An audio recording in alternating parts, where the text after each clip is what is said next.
Muito obrigado, Senhor, por esse tempo que o Senhor nos permite estar reunidos no nome do Senhor. Deus, mano, para repartir a vida, para repartir um pouco daquilo que o Senhor tem feito, Deus amado, em nós, por meio de nós. Nós queremos, em primeiro lugar, louvar o Teu nome, queremos Te agradecer, Deus amado, porque o Senhor possibilitou, Deus, que esse encontro existisse. Deus amado, e nós queremos clamar ao Senhor nessa manhã, pela vida dos nossos irmãos, pela vida das nossas irmãs, os que estão sendo atacados espiritualmente, aqueles que têm enfrentado resistência e oposição. Nós queremos orar, Deus, para que o Senhor traga proteção sobre a vida deles, livramento sobre a vida deles, que o Senhor vá desfazendo todo o embaraço, Deus, que o Senhor vá desfazendo todo o mal contra a vida dos nossos irmãos, sobretudo daqueles que não conseguiram ainda chegar até aqui, que o Senhor guarde a vida deles, que o Senhor os guarde no tempo em que eles ainda precisarão estar no trabalho, os que ainda estão em viagem. Deus, que o Senhor guarde debaixo da Tua potente mão, Deus amado, livrando de todo mal e de toda maldade, que à noite estejamos todos juntos aqui para celebrar o nome do Senhor, para celebrar a vida do Senhor, Deus, e que esse encontro seja um marco na nossa vida, que seja, Deus amado, um tempo, Deus, em que o Senhor ministre realmente aos nossos corações sobre o valor da família, Deus, sobre o valor de exercer o ministério, Deus, com a nossa família, com a nossa casa equilibrada, ajustada, Deus, para servir o Senhor, para agradar o Senhor, Deus amado, e para influenciar a vida de outras pessoas, sobretudo na nossa cidade, na cidade de Rio Branco, Deus amado, que o Senhor nos abençoe aqui. Que o Senhor esteja conosco, que o Espírito Santo do Senhor esteja conosco e tenha liberdade nesta manhã, Deus amado, para nos tocar, para estar entre nós, para ministrar entre nós, Deus, para mudar os nossos conceitos, ó Deus amado, para afirmar a vontade do Senhor nos nossos corações. É assim que nós oramos, Senhor, e pedimos que o Senhor receba o nosso louvor, a nossa adoração, porque tudo o que fazemos aqui é para o Senhor, Deus, em nome de Jesus. Amém. Amém, aleluias. Vamos louvar ao Senhor, queridos. Vamos declarar que nós acreditamos em Jesus. Amém.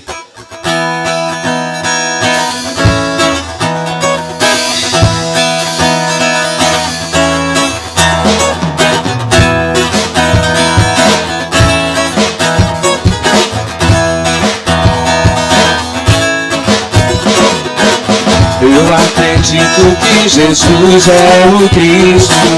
Eu acredito que Ele é o Messias. Eu acredito que Ele se fez carne, viveu, morreu, mas ressuscitou. Eu acredito que Ele foi exaltado acima de demônios, homens e anjos.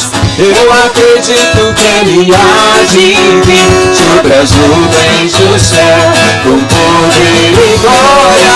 Eu não sou membro de religião.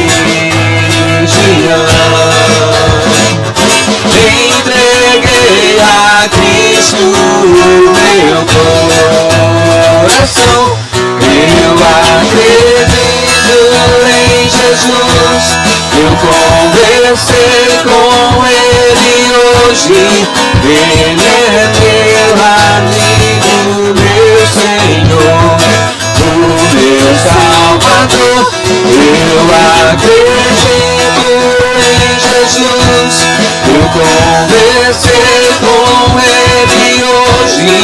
Ele é meu mestre, meu Senhor, o meu Salvador, Jesus.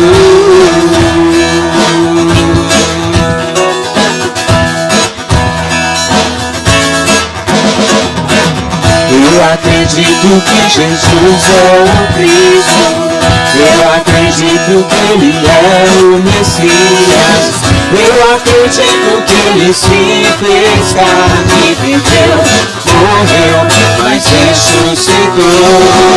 Eu acredito que Ele foi exaltado acima de demônios, homens e anjos. Eu acredito que Ele há de vir sobre as nuvens do céu com poder e glória. Eu não sou membro de religião.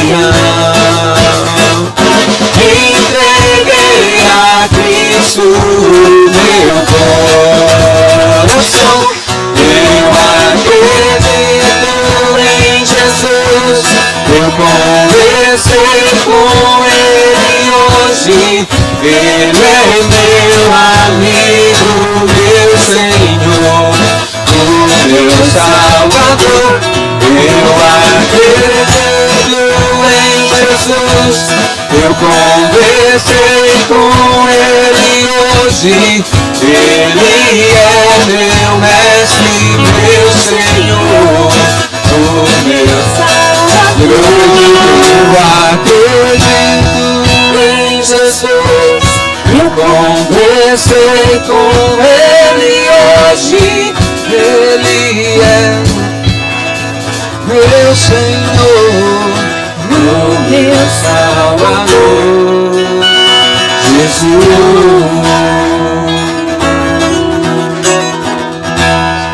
Aleluias. Glória a Deus.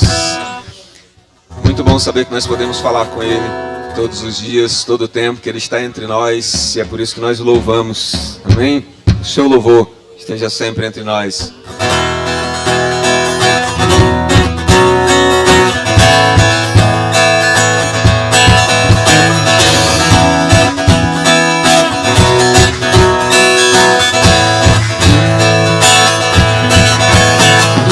És tu, única razão da minha adoração, ó Jesus. És tu, única esperança que anelo ter, ó Jesus. Confiei em ti, fui ajudado, tua salvação tem me alegrado. Hoje há gozo em meu coração, com meu canto te louvarei. Eu te louvarei, te glorificarei. Eu te louvarei, meu bom Jesus. Eu te louvarei, te glorificarei. Eu te louvarei, meu bom Jesus.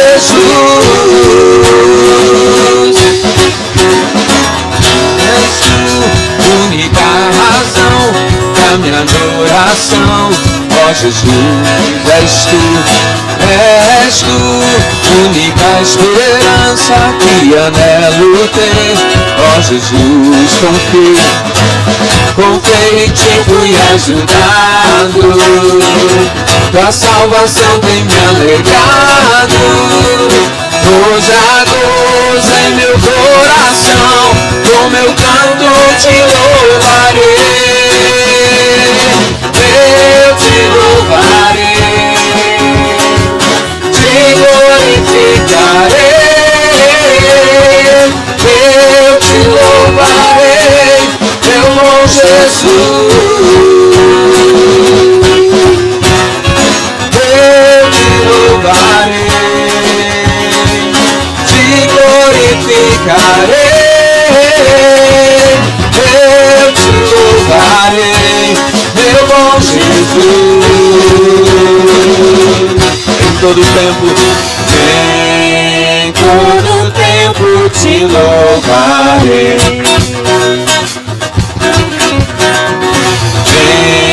Em todo tempo te adorarei.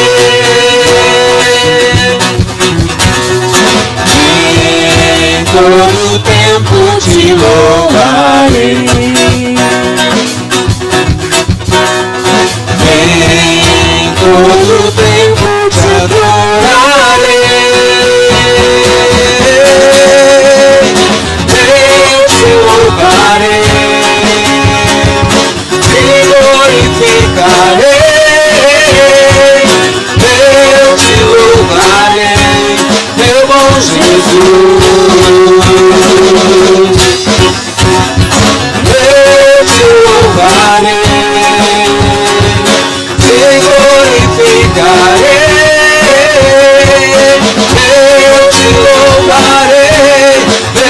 Jesus.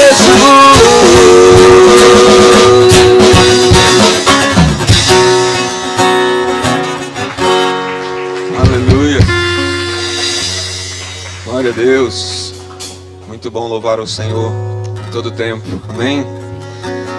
Uma das passagens mais interessantes das Escrituras é quando, depois que Jesus ressuscita, ele vai ao encontro dos discípulos que estão, segundo João, indo a caminho de Emaús, né? Discípulos que estavam se afastando de Jerusalém por não entender muito bem tudo o que tinha acontecido e talvez na intenção de voltar para casa, por não saber exatamente o que fazer das suas vidas, até que Jesus encontra com eles, né? Então, meu desejo é que hoje nós tenhamos esse sentimento de pessoas que foram encontradas por Jesus, pessoas que tiveram seus olhos abertos por Ele, pessoas que tiveram experiências de entender novamente onde deveriam estar, de não estarmos caminhando na direção errada, nem para fazer aquilo que Jesus não nos chamou para fazer, mas que os nossos olhos sejam abertos enquanto nós falamos com Ele, enquanto Ele nos aquece o coração. Amém? Quem é esse que vem nos abraçando? Quem é esse que vem nos constrangendo com o olhar? Ele é tão sábio, ensina em amor. Ele é tão manso, cuida dos corações. Quem é esse que vem nos abraçando? Quem é esse que vem nos constrangendo com o olhar? Ele é tão sábio, ensina em amor. Ele é tão manso, cuida dos corações. Ele entrou em casa, Ele está na mesa, Ele nos observa, sabe que o esperamos, e ao partir o pão, os nossos olhos se abrem e reconhecemos quem Tu és. Ao som da Tua voz, os nossos corações queimam de amor, queimam de amor. Arrumamos a casa, perfumamos ela toda, preparamos a mesa, no lugar de honra.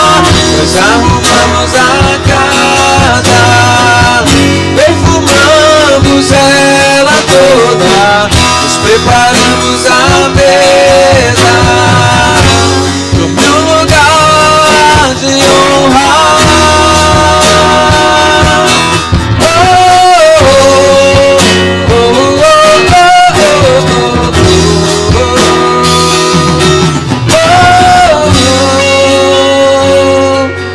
Ele entrou em casa, Ele está na mesa, Ele nos observa, sabe que o esperamos, e ao partir do pão, os nossos olhos se abrem e reconhecemos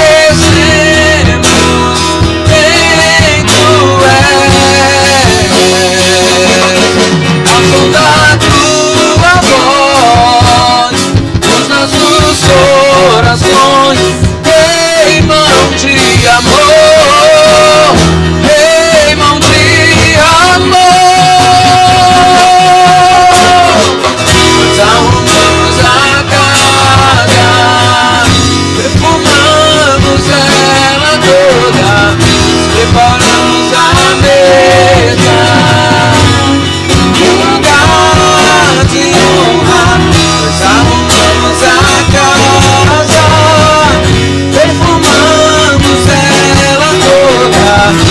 preparamos a mesa no meu lugar de honra.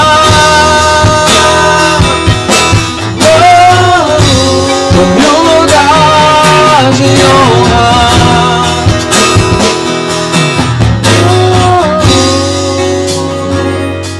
E nós te damos toda a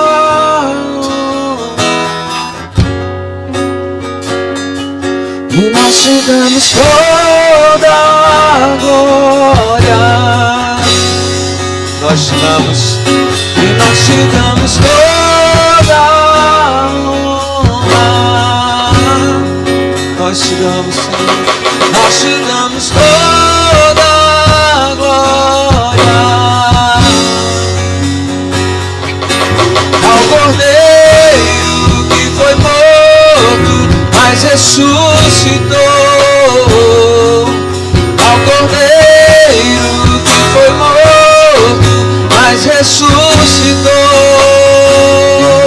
E nós te damos toda a honra. E nós te damos toda a glória.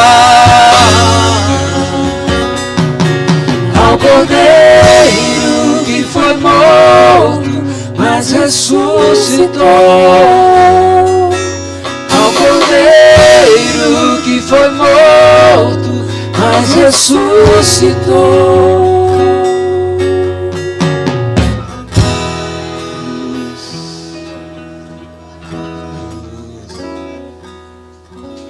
Aleluia. Aleluia. Bendito seja, Senhor.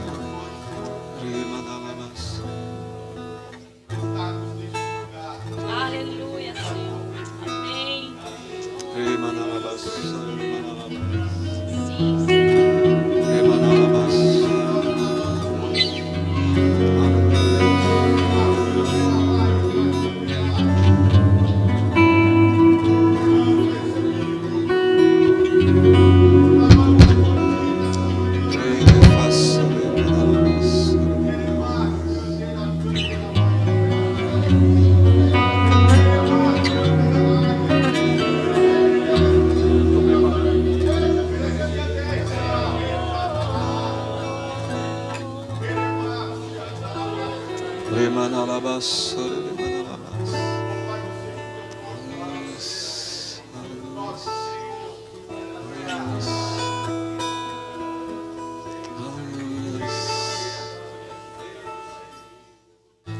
Estou preparando um caminho,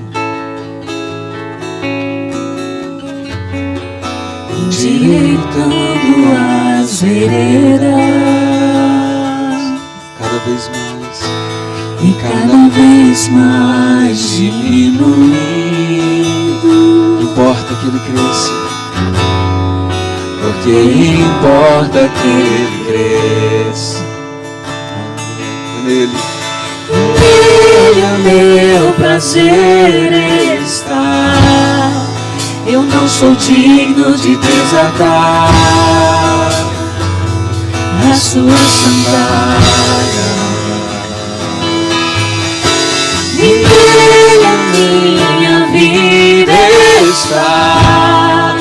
E eu caminho com a certeza de que ele virá. E é ele, por ele que eu estou gastando a minha vida, perdendo tudo por amor e com alegria, dono dos meus dias. Estou preparando um caminho, endireitando as veredas, cada vez mais diminuindo, e cada vez mais diminuindo. porque importa que só ele cresça, porque importa que Ele cresça. E é nele que está o nosso prazer. E nele o meu prazer está. Eu não sou digno de desatar a sua sandália. E nele a minha vida está. E eu caminho com a certeza de que Ele virá.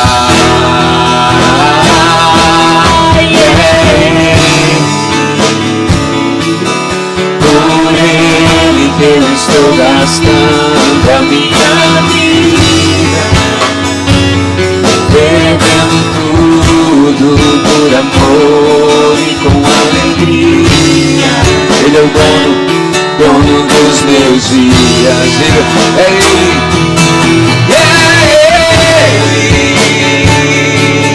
Por Ele que eu estou gastando a minha vida, perdendo tudo por amor e com alegria.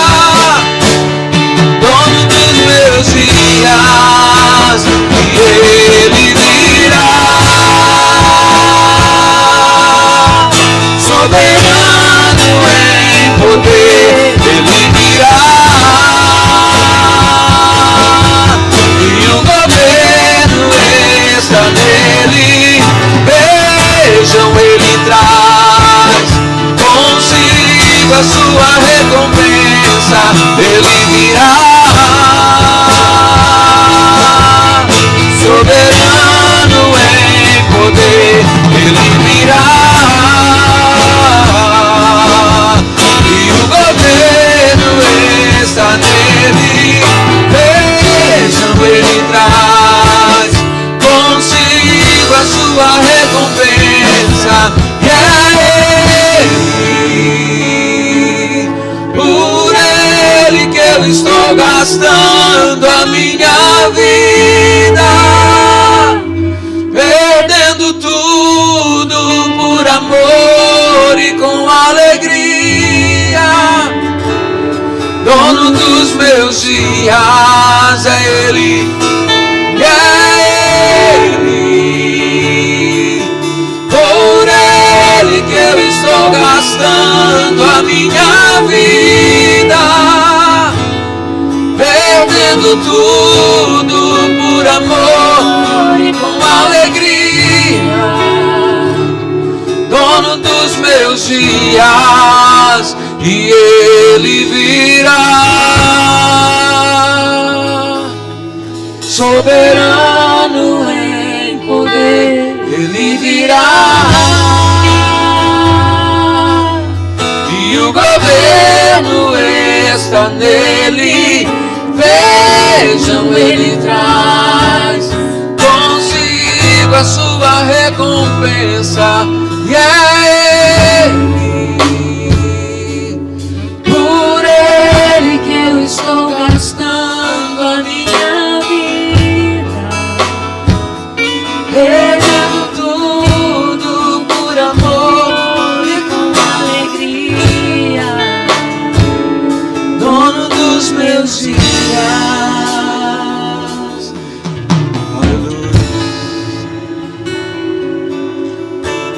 É Ele o dono dos nossos dias.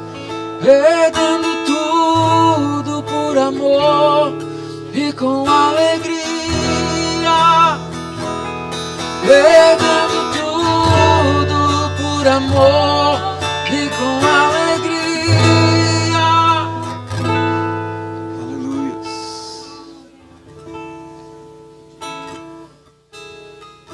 Aleluia.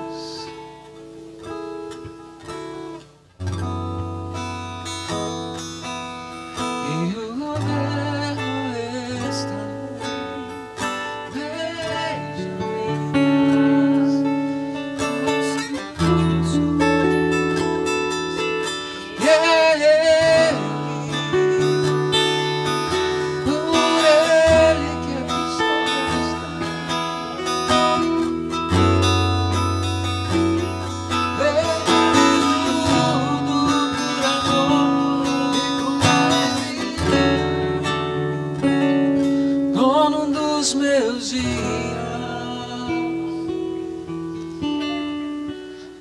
Faz isso em nós, Senhor. Vem consumir todos os nossos dias em Ti. A nossa vida só tenha sentido no Senhor. Que tudo que nós somos, tudo que nós fazemos, tudo que nós projetamos, tudo em que nós gastamos as nossas energias, só tenha sentido se for feito no Senhor. Nos ajuda a dizer como Paulo: Deus, se nós de muito bom grado temos nos gastado e nos deixado gastar por amor ao Teu Evangelho, por amor à Tua obra, por amor à Tua palavra, por amor à Tua presença, vem tomar as nossas vidas em Ti, Senhor. Vem tomar as nossas vidas em Ti. Que o Senhor seja a única razão de tudo que nós fazemos. A única razão. Enche os nossos dias, Senhor. Enche os nossos dias com a Tua presença, com a Tua vontade, com a plenitude da Tua vontade, com a plenitude de Cristo. Vem nos fazer plenos em Cristo Jesus. Aleluias.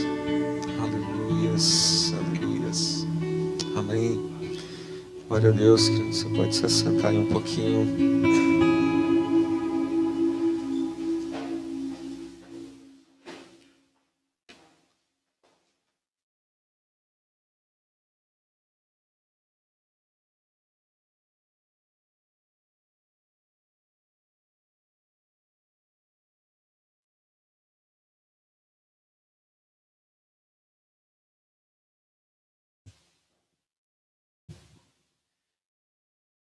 Muito bem, muito bom ter cada um de vocês aqui nesse tempo juntos para repartir a palavra do Senhor, repartir a vida, né? Não só a palavra, mas repartir a vida juntos. Que seja um tempo muito proveitoso, né, para cada um de nós aqui. Eu queria ler com você hoje 2 textos bíblicos, né, para meditar um pouquinho com vocês. O primeiro deles está em 1 Timóteo capítulo 3.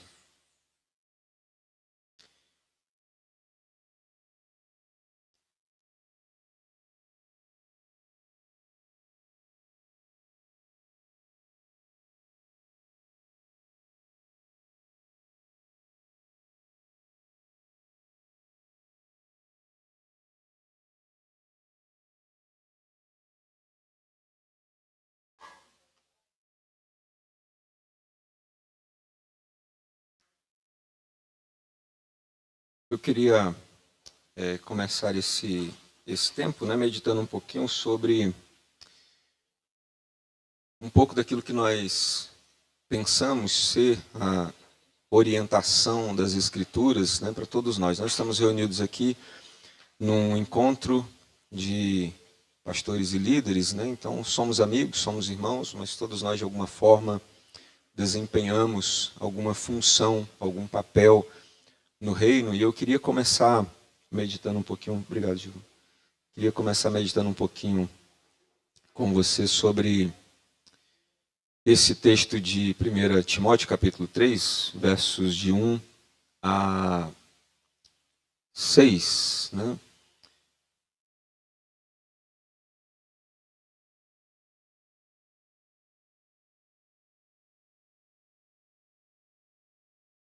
E eu queria primeiro ler o texto com vocês e depois meditar sobre alguns pequenos trechos. Então, o texto diz o seguinte, 1 Timóteo 3, de 1 a 6, de 1 a 7, né? Podemos ler. Bispos e diáconos, esta palavra é digna de confiança. Se alguém aspira a ser bispo, deseja uma nobre função. É necessário, pois, que o bispo seja irrepreensível, marido de uma só mulher, moderado, sensato, respeitável, hospitaleiro e apto para ensinar. Não deve ser dado ao vinho nem violento, mas sim gentil, pacífico e livre do amor ao dinheiro. Deve governar bem a sua casa, tendo os filhos em sujeição com toda a dignidade. Pois se alguém não sabe governar a própria casa, como poderá cuidar da igreja de Deus? O bispo não pode ser recém-convertido, para que não se ensoberbeça e caia na mesma condenação que caiu o diabo.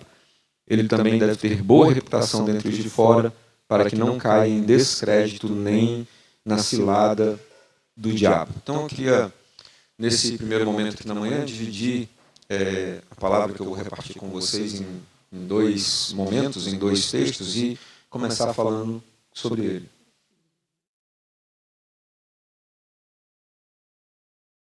Tá, tranquilo, tudo certo.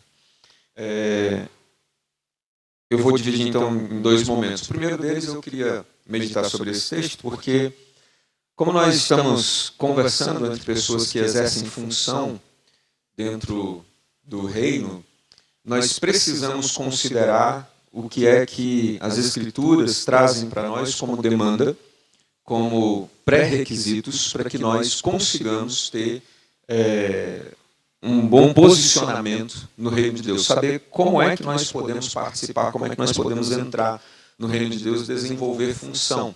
É certo que, normalmente, quando alguém entrega a sua vida e seu coração para Jesus, essa pessoa tem uma ansiedade muito grande de fazer alguma coisa no reino, né? É muito comum nós recebermos pessoas que querem fazer coisas, mas é muito difícil nós recebermos pessoas que, antes de quererem fazer coisas, nos perguntem o que eu preciso ter, o que eu preciso ser para poder fazer. Normalmente as pessoas querem primeiro fazer, elas não querem primeiro ser.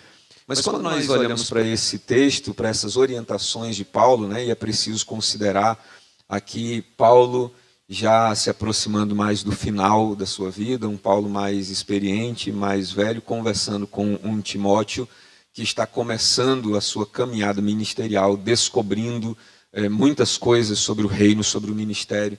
Nós temos aqui Paulo dando orientações para ele, tendo ele passado pelo processo de formação que Paulo propõe para a gente no Novo Testamento, né? Aquilo que nós temos ouvido e caminhado já de algum tempo, encontramos na carta de Paulo a Filemon, né? Tornar-se um cooperador, né? Então ninguém deveria fazer nada no reino se não passasse por um processo semelhante, né? Ser chamado para operar junto com, isso é ser um cooperador. Ninguém deveria estar apto para fazer alguma coisa, senão depois de cooperar, passasse a ser um companheiro, passasse a ser alguém que come pão junto, né? Daí que vem a palavra companheiro, né? Então deveria sentar-se à mesa, comer pão junto, depois tornar-se um amigo, para depois finalmente tornar-se um enviado. Então, Paulo está conversando com alguém que passou por essas etapas e a quem ele estava dizendo que quando estruturasse e estabelecesse a congregação que Paulo confiara a ele, estabelecesse ali também presbíteros. Mas Paulo não disse, faça de qualquer jeito, veja quem é que tem vontade, veja quem é que tem disposição, né? Veja quem é que tem habilidade, veja quem é que fala bem, veja quem é que tem intrepidez, quem é que tem ousadia. Paulo estabelece alguns critérios. E a coisa mais importante é o que eu queria ressaltar com vocês hoje, pela manhã, num primeiro momento, é que ele começa dizendo, essa palavra é digna de confiança, se alguém aspira a ser bispo, deseja uma nobre função, não sei se tem algum trocadilho aí com essa palavra nobre, né? Nessa piada interna, piada interna. É necessário, pois, que o bispo seja irrepreensível. Isso, por si só, era uma palavra que já deveria nos fazer ficar um tempo meditando sobre isso, né? Para poder servir no reino, nós precisamos ser irrepreensíveis. Pessoas que não podem ser ou que não têm na sua vida qualquer coisa que deva ser motivo de repreensão. E isso, por si só, já deveria nos dar bastante temor e tremor diante do serviço, porque a pergunta é como é que eu faço alguma coisa para Deus, diante de Deus e diante dos meus irmãos, que não traga repreensão. Como é que eu faço alguma coisa que aos olhos de Deus está completamente aprovado? Como é que eu faço alguma coisa diante dos meus irmãos que não vai gerar repreensão nem de Deus sobre mim, né, e nem da comunidade dos irmãos, do ajuntamento dos irmãos cheios do Espírito Santo que estão comigo na obra do serviço. Mas logo depois de falar sobre ser irrepreensível, ele diz marido de uma só mulher, moderado, sensato, respeitável, hospitaleiro e apto para o ensino.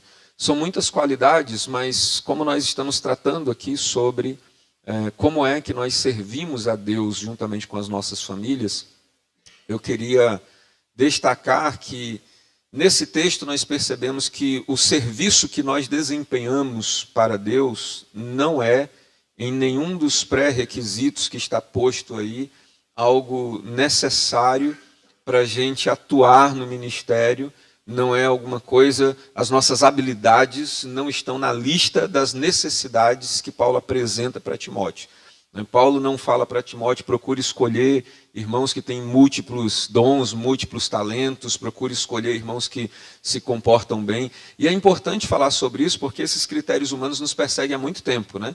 Se alguém já leu os escritos de Charles Spurgeon falando sobre como ele fazia para selecionar pregadores, né? E Spurgeon é considerado o príncipe dos pregadores modernos, então quase tudo que nós lemos e estudamos sobre como pregar bem, sobre como comunicar bem o evangelho, passa de alguma forma por aquilo que Spurgeon escreveu. Então são os escritos de Spurgeon que meio que moldam um pouco nossa maneira de expor a palavra, né? O sermão, o famoso sermão expositivo, que nós tanto aprendemos, estudamos e utilizamos hoje, é uma herança direta de Spurgeon. E a primeira coisa que Spurgeon usava como critério para selecionar pessoas era a caixa torácica de uma pessoa. Então, se alguém fosse fisicamente com o peito pequeno, ele já dizia esse que não serve para ser pregador do evangelho. Ele eliminava de cara. Segundo critério que ele utilizava era a ressonância da voz que essa pessoa tinha. Então, estamos aqui falando de um período que não tinha microfones, não tinha equipamentos de som, as pessoas pregavam em capelas que eram feitas de madeira, estruturadas para a voz ressoar. Então, os primeiros critérios pelos quais Spurgeon classificava se uma pessoa estava apta a ser um pregador do evangelho ou não era o tamanho do seu peito e a envergadura da sua voz. Se ele tivesse uma voz que ressoava dentro do lugar, então ele dizia, esse vai ser um grande pregador da palavra. Mas se a pessoa tivesse uma voz mais frágil, falasse mais tranquilo, Spurgeon de cara já eliminava. E esses critérios que são puramente humanos estão sempre batendo à nossa porta. Nós somos sempre muito tentados a verificar esses critérios, tanto em nós quanto nos outros. Mas quando nós olhamos para os critérios que Paulo estabelece junto a Timóteo, ele começa falando sobre ser uma pessoa irrepreensível e sobre ser marido de uma só mulher. E aí eu repito aqui um pouquinho das palavras do pastor Luciano Subirá, né, pregando há uns 2 anos atrás, mais ou menos, ele falando sobre esse texto, ele disse, eu vou precisar repetir uma coisa que eu nunca pensei que a gente fosse precisar repetir, né? Que para poder estar na posição de bispo é preciso ser marido de uma só mulher e não é uma de cada vez, né? Porque tem gente hoje pensando que é uma só, mas é uma de cada vez, né? Então, casa separa, ele disse, não, para ocupar esta função no reino de Deus, para desempenhar essa função é necessário ser marido de uma só mulher. E aí a gente começa a perceber qual é a perspectiva de Deus e qual é o tamanho da preocupação de Deus com as nossas famílias. Esse texto, sendo lido, sendo entendido, enxergado por outro ângulo, é como se Paulo estivesse dizendo que se você não tem uma família equilibrada e uma família organizada, você não deveria servir no ministério. O bom serviço no ministério começa com a estruturação da família. Embora nós sejamos humanamente sempre tentados a servir a partir dos nossos talentos. E todas as vezes que a gente observa em alguém dificuldades no relacionamento familiar e a gente diz, é bom que você fique um pouquinho afastado do serviço por um tempo, até você resolver esses problemas, as pessoas entram numa crise pessoal profunda, porque elas falam, mas eu tenho capacidade. Ok, está tudo bem. Mas eu consigo fazer. Ok, está tudo bem, mas não é isso que nós estamos procurando. Não é esse o critério das Escrituras. Se você não tem uma família estruturada, se você não tem uma família equilibrada, se você não entendeu que a sua família é de fato o seu primeiro ministério, isso não é apenas um chavão, isso não é apenas uma maneira de dizer, mas isso é um pré-requisito para o serviço, sobretudo para o serviço dos bispos, né, dos presbíteros que estão sendo apresentados por Paulo a Timóteo, você não entendeu muito bem o que é que você deveria fazer no reino de Deus. Então, a primeira coisa que você deveria examinar ao pensar sobre a sua inclinação ministerial não é o quão capaz você é, Não é se você fala bem, não é como Spurgeon avaliaria, se você tem uma boa caixa torácica, né? Se você tem uma voz potente, se você sabe falar com pessoas, se você sabe conduzir pessoas. E tem gente muito habilidosa para isso. Tem gente que consegue conduzir pessoas de maneira muito tranquila. Tem gente que tem espírito de liderança. Tem gente que consegue entender o sentimento e a linguagem dos outros de maneira muito fácil e consegue conduzir pessoas, consegue conduzir reuniões.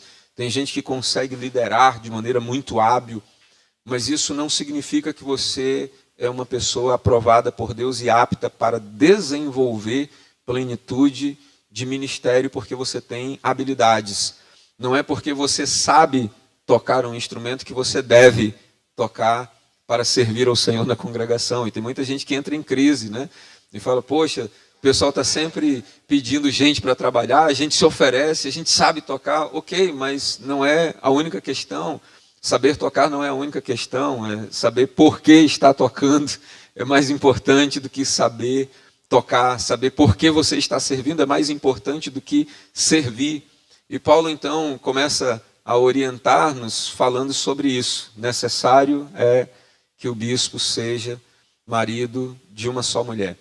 Para que você tenha um único casamento e que esse casamento seja sólido, você precisa prestar atenção nos detalhes, você precisa prestar atenção na conservação do casamento. Sobretudo nos tempos em que nós estamos vivendo, não é muito fácil, não tem sido muito simples manter a dinâmica de ter um casamento só por toda a vida. Em todos os lugares por onde a gente olha, nós estamos vendo muitas famílias sendo desfeitas. Nós estamos vivendo num período de crise da constituição da família, muitas pessoas com muita dificuldade de começar famílias, né? Nossos irmãos nas congregações estão tendo dificuldade de encontrar pessoas íntegras, pessoas compatíveis com os seus chamados, com suas missões, com sua formação cristã, para constituírem uma família equilibrada.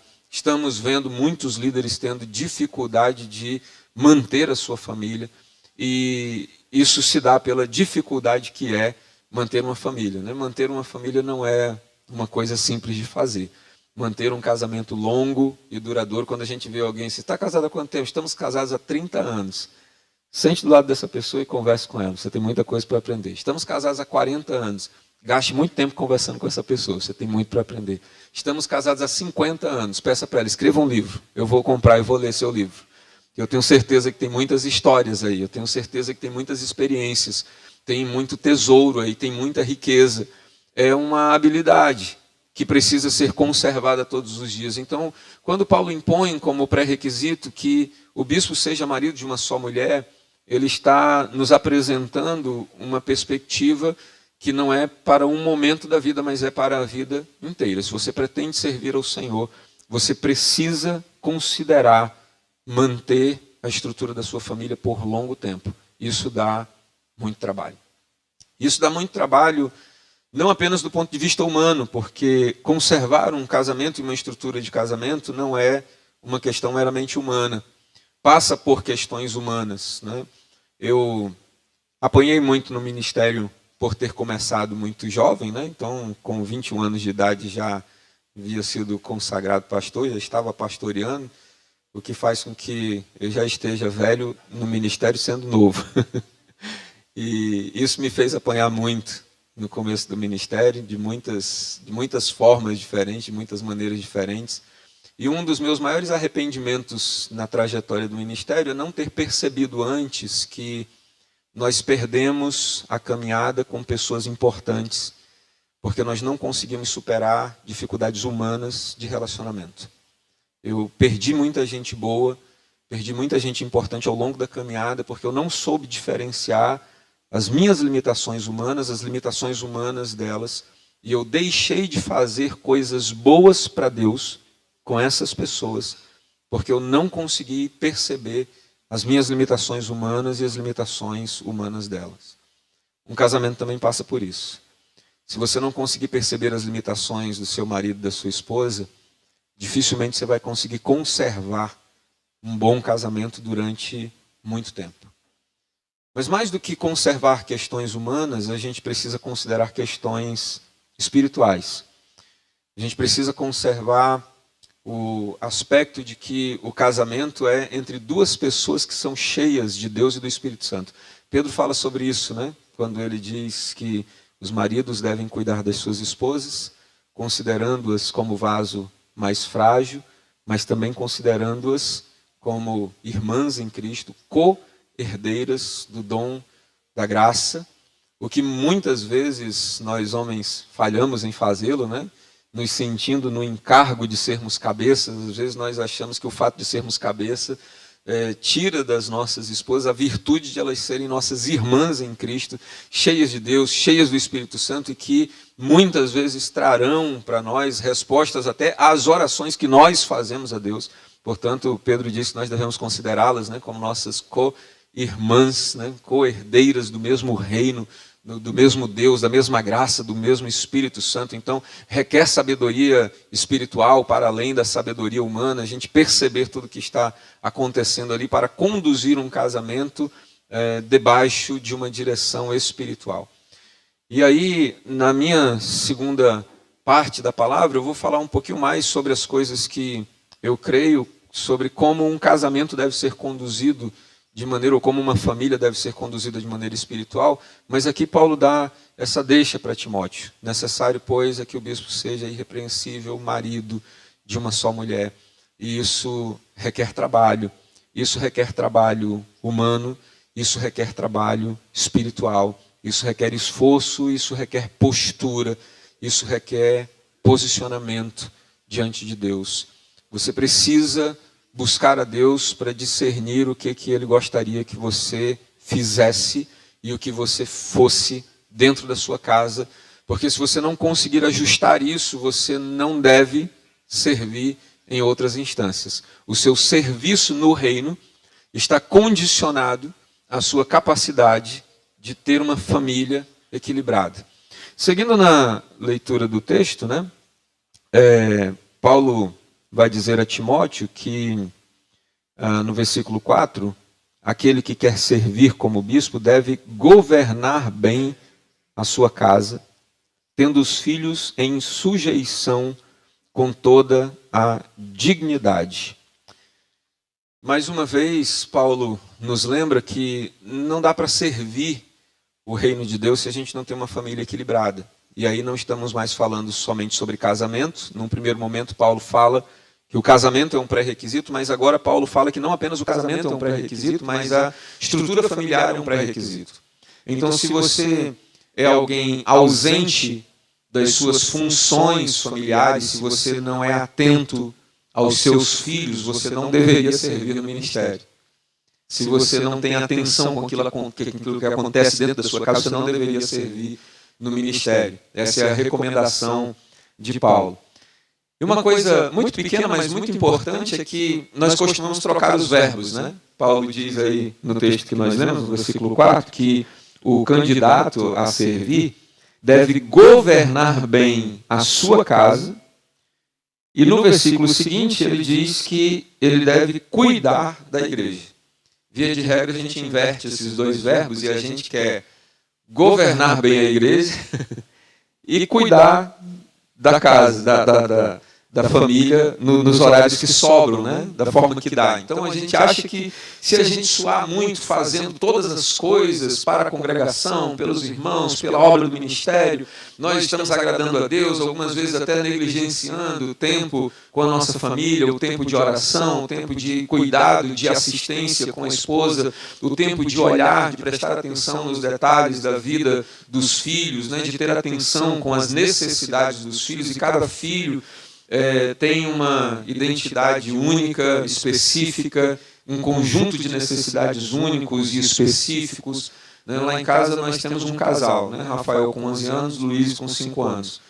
Não poderiam vir duas pessoas mais diferentes nesse planeta do que Rafael e Luiz.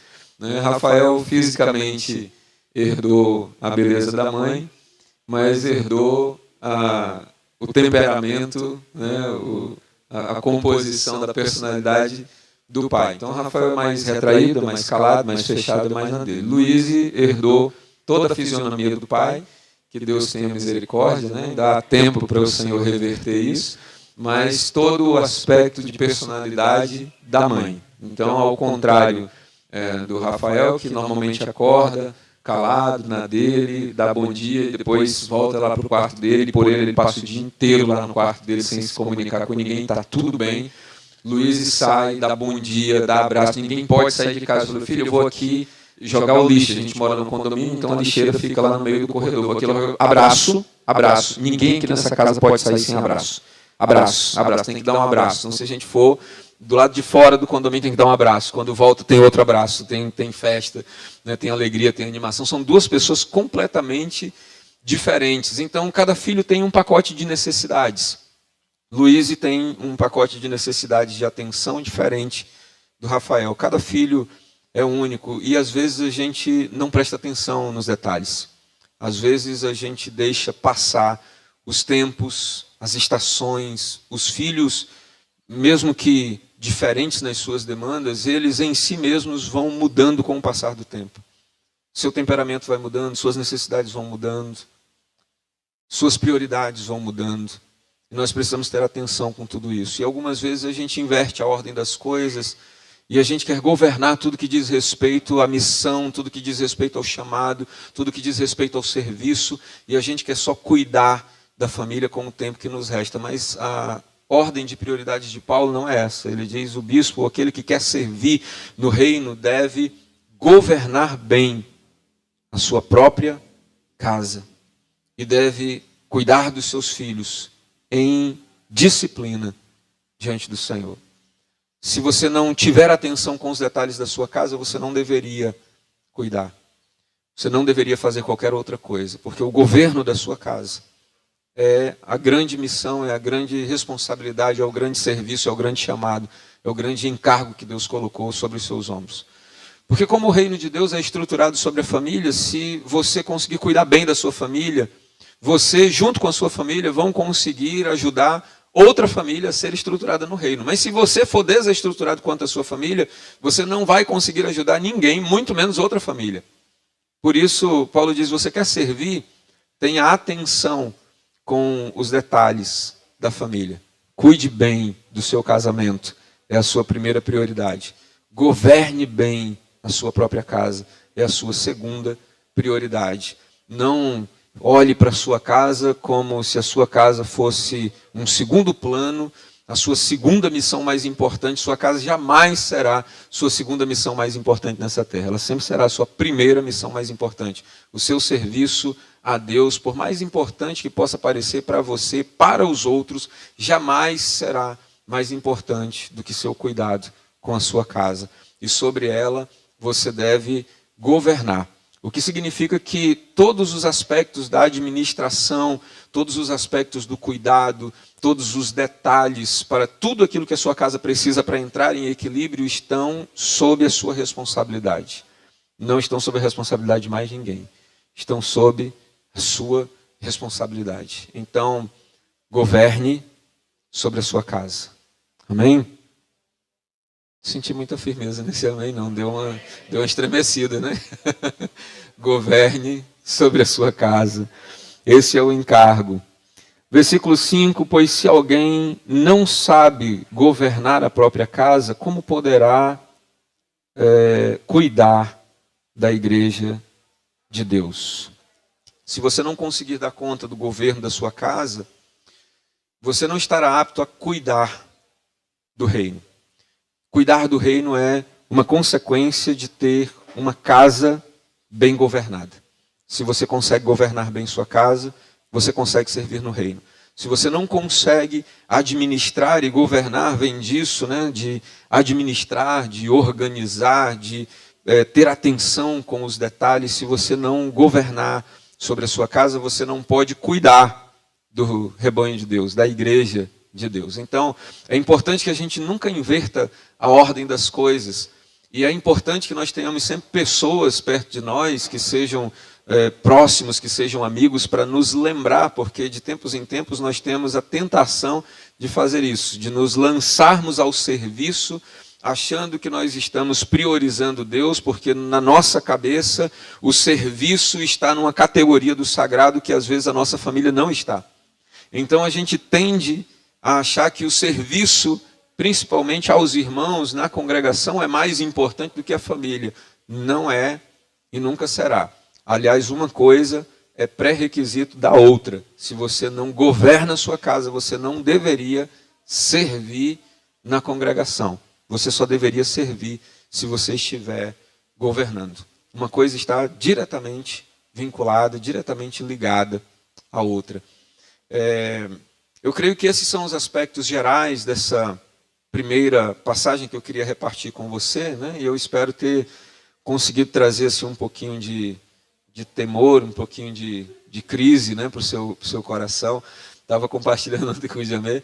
Eu preguei acho que uns 2 domingos atrás lá na congregação, e aí quando foi na segunda-feira, um irmão querido me mandou uma mensagem na segunda-feira de manhã cedo. Oi, pastor, tudo bem? Eu falei, tudo, querido, como está?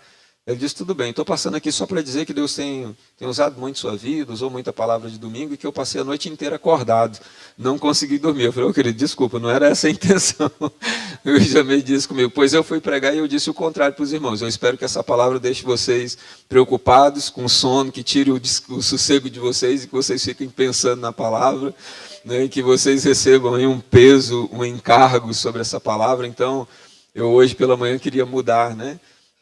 Eu queria que essa palavra trouxesse um pouquinho de peso sobre o seu coração, para você pensar o quanto nós tendemos a valorizar muito mais as nossas ações de serviço dentro do reino do que o nosso cuidado pela família.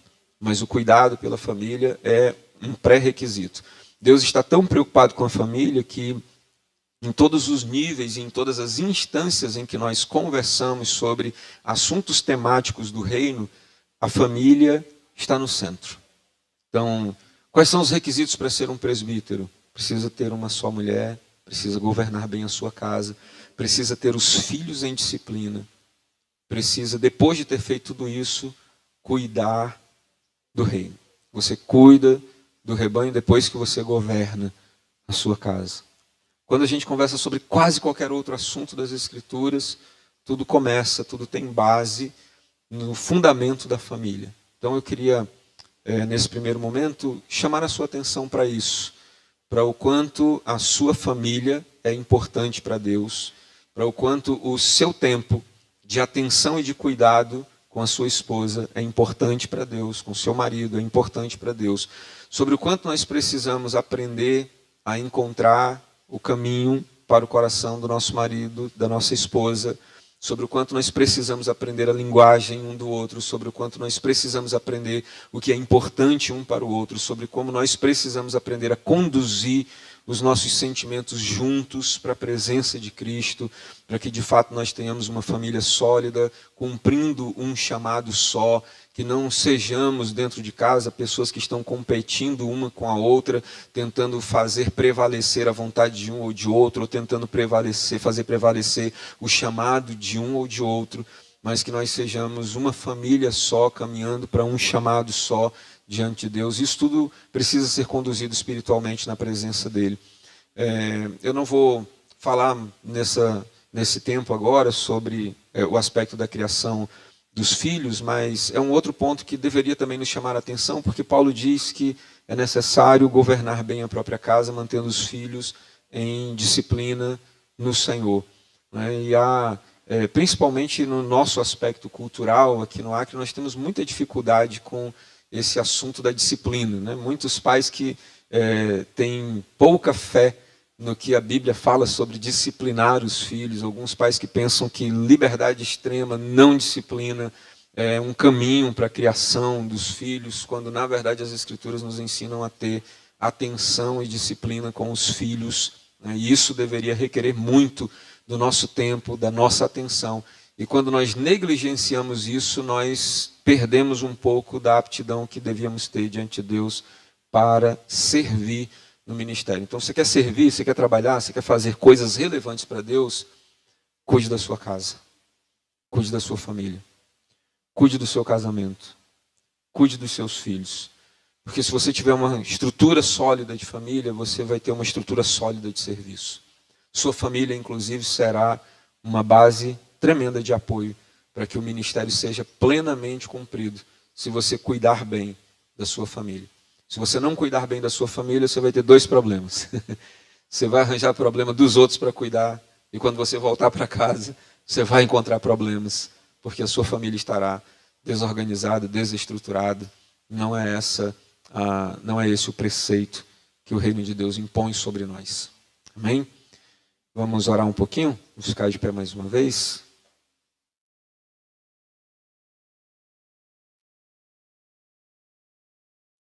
Se você estiver com sua família aí, vou pedir que você se achegue para você orar junto em família. Se tiver alguém que está momentaneamente aí sem